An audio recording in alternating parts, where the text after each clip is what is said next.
and welcome to this week's Why. The why question this week was born out of a heated discussion with a client recently. Why are not all carbs good for me?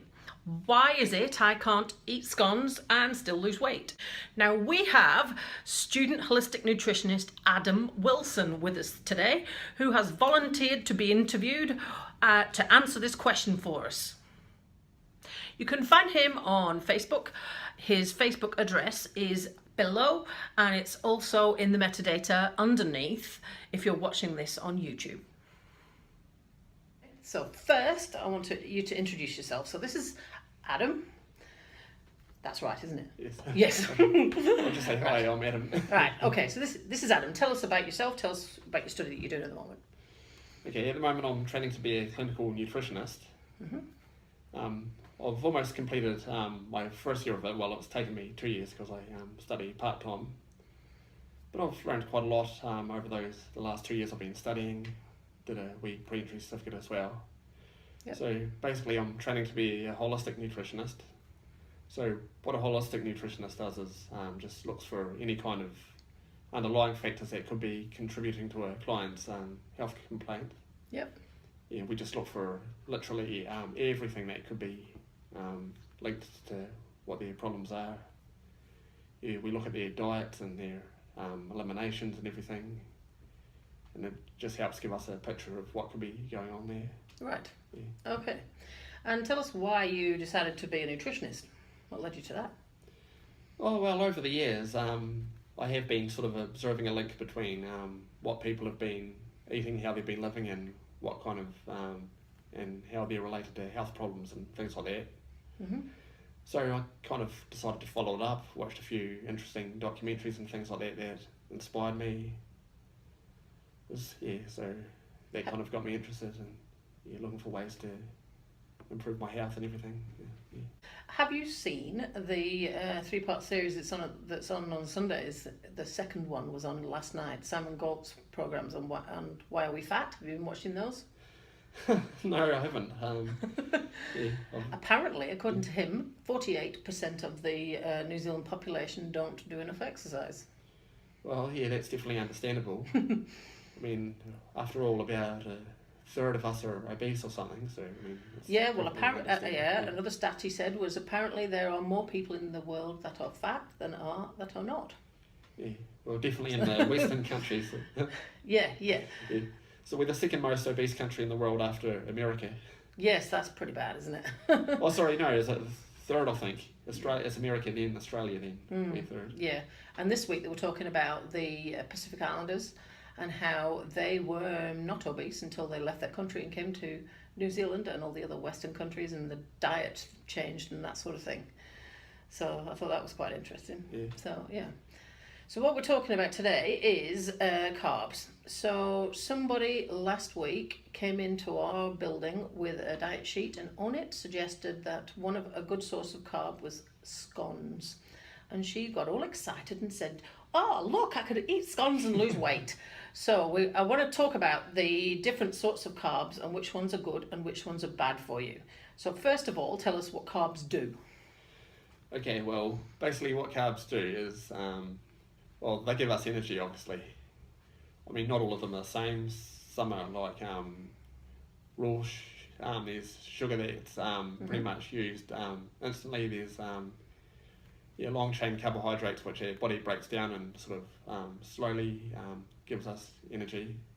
So is it true that if you had a high carb breakfast and then came in and did a really hard workout, that the fuel that you'd be using would be your breakfast that morning? Is that how it works? Well, that's pretty much how it works. I mean, what really matters is basically whether or not you have a surplus of calories. Right. So what if I have lots and lots of carbs in my diet? What would happen to me then? If you have lots of carbs, well, if you have a surplus of calories, obviously you're going to gain weight. Yep. So, I mean, after you exercise and after your body's burned energy, I mean, do you have an excess of calories that you've ingested? Mm-hmm. So, in that sense, I suppose it doesn't really matter what sort of carbohydrates they are. If you have excess calories, you're going to put on weight, and the only way to lose weight is if you have a calorie deficit. So Yeah. If the amount of calories that you burn with metabolic functions and with exercise, if that exceeds the amount of calories you consumed, whether they're carbohydrates or fats or whatever, if you have a deficit, you're obviously going to lose weight. Right. Okay. Yeah. So I know that some carbs make blood sugars behave differently and insulin behave differently than others. So tell us which carbs are good for controlling your blood sugar and not making it spike. Yeah, well, where you want to get your carbs from is likes of your kumara, your brown rice and things like that. Maybe porridge. I mean, they're a good way to give you sustained energy, prolonged energy. With sugary food, you have to, if you're eating sugary food, you have to use the energy instantly, otherwise it'll just basically go to fat instantly. Right. So I could eat my scone, but I'd have to do a workout right after my scone. Or does that not how it works? Yeah. Well, yeah, you'd probably be fine there. I mean, yeah, you'd be. Yeah. I mean, any kind of refined carbohydrate, it's really not good for you. It's. So what does refined carbohydrate do to me? Yeah. Well, interestingly enough, even things like potatoes and all that, that's just as bad as likes of your cake and candy for weight gain. Mm-hmm. I mean, with the starch from potatoes, your body, you just break down the carbohydrates instantly, and if you don't use that energy, it just goes to fat. Right. Yeah. Okay. And a little earlier, before I put this camera on, you were telling me about an interesting thing about smoothies that I didn't know. Can you say that again for the camera? Yes, a lot of people were into their smoothies where they just put all their fruit in a blender, they whiz it all up and then drink it, and they think it's healthy, obviously getting all these good nutrients. I mean, which you are, you're getting plenty of nutrients. I mean, there is a place for them. But because all the with the smoothies, all the good fibres been broken down. I mean, when you eat raw fruit, your body breaks down the fibre. But with the smoothies, you just it doesn't actually have any. Well, all the fibre's been broken down. So, I mean, you need to have fibre to balance out your sugar. Right. So what happens to that fruit without the fibre? How does the body process it differently? Well, basically your intestines will just absorb it, or it'll just get released into your bloodstream, and if you don't use that energy, it's just going to go to fat. Okay. Yeah, so, yeah. Smoothies and fruit juice and all that, it's really not good for you at all. Yeah, I know that. Yeah. But what do they put in fruit juice before it ends up on the bottle on the shelf? What's the other all the other things that they put in there too? Oh, yes. To look out for. Yes, sometimes they do actually add sugar to fruit juice, sometimes. Mm-hmm. Yeah. Apparently there's like over 60 names for sugar that they call it, that's hidden on the labels and the food labels. So yeah. Somebody who is trying to lose weight, perhaps lose weight around the middle, what 3 tips would you give them with regards to consuming carbs? The types of carbs and the timing of that. Okay, well, what I'd probably suggest is when they have breakfast, have something like porridge, where you get good quality carbohydrates that are basically slowly released to keep your blood sugar just at a level line. Mm-hmm. Yeah. And that way you don't have to use the energy instantly. Throughout the day, you're going to burn that energy. Okay. Yeah. And what about what lunch would be ideal for somebody who is doing an office job? Yes, well, lunch is actually, with my nutrition clients that I've been working with, I've actually suggested maybe have some sandwiches.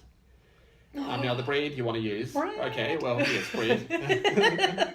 Yes, be careful about the bread that you want to.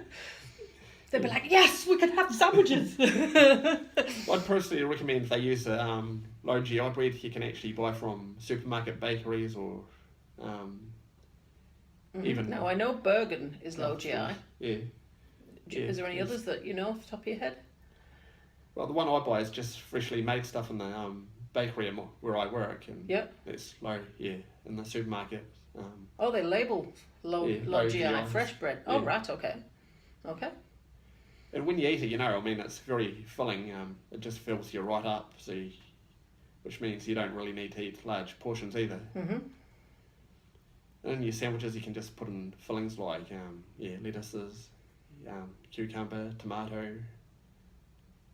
Maybe a wee bit of cheese that's got a bit of protein in it. Yeah. I always tell them that the white cheese is better than the yellow cheese. So feta, for example, is better than the very highly processed Colbys and things like that. Oh, yes, is that right or not? Definitely. Yeah. Yep. Okay. Yeah. And in tea, this is where a lot of people go wrong. Evening meal. Evening meal, yes. Yeah, what you really want to do is you want to stay away from potatoes to start with.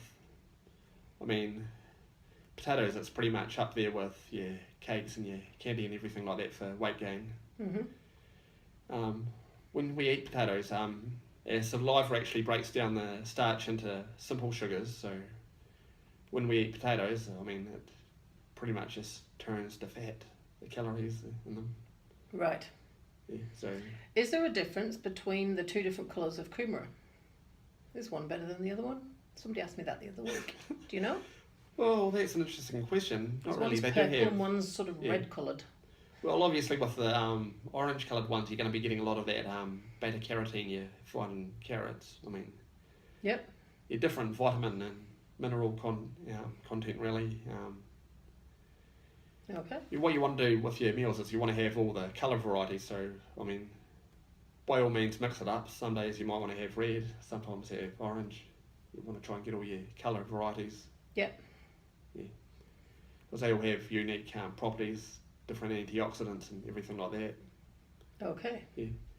And to absorb vitamin C effectively, you've got to have all your colour varieties. Right. Yeah. Okay. Yeah. One question I am wondering, because this is special to New Zealand, apparently New Zealand has a low iron content in its soil, which means a lot of people are iron deficit in their diet. How would you get around that? Oh, well, this is actually it's quite a long story, really.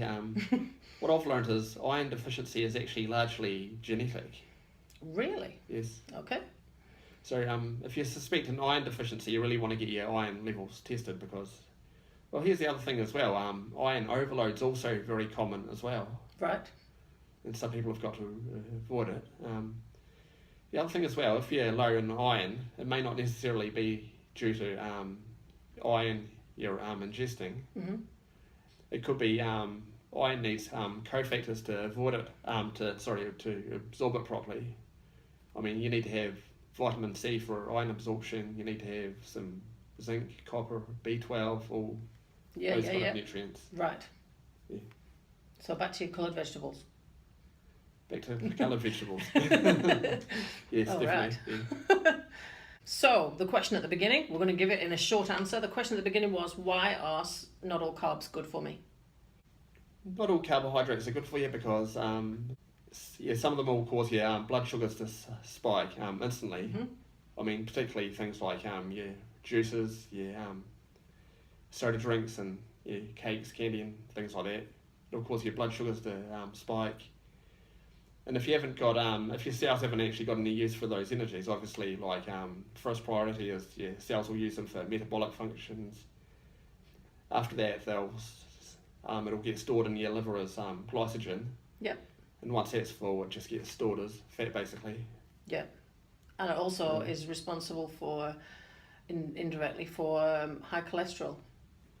Yes, definitely. Which is another kind of high fat, which is the fat carried in your bloodstream. Yeah, that's the thing as well. Your liver will actually synthesize cholesterol with sugar as well. So even if you don't store body fat, your liver will still use it to make cholesterol. Yeah. Thank you, Adam, for coming in. Yeah. Oh, yeah. You're welcome. Thanks for watching this week, and keep asking us why. writingtohealth@gmail.com. Just a wee taster, we've got a couple more whys that we've been asked in the last couple of weeks, and we've only run this for 2 weeks now. One of the whys coming in a future episode is, why do I gain weight when I exercise? This is because somebody came in, weighed themselves at the start of their class and weighed themselves at the end, and they had gained weight towards the end of the class, and they want to know why. And the other one was a question I was asked last week, and that is, why do we lose muscle as we grow older? Keep asking me why. I'll keep answering your questions. Cheerio!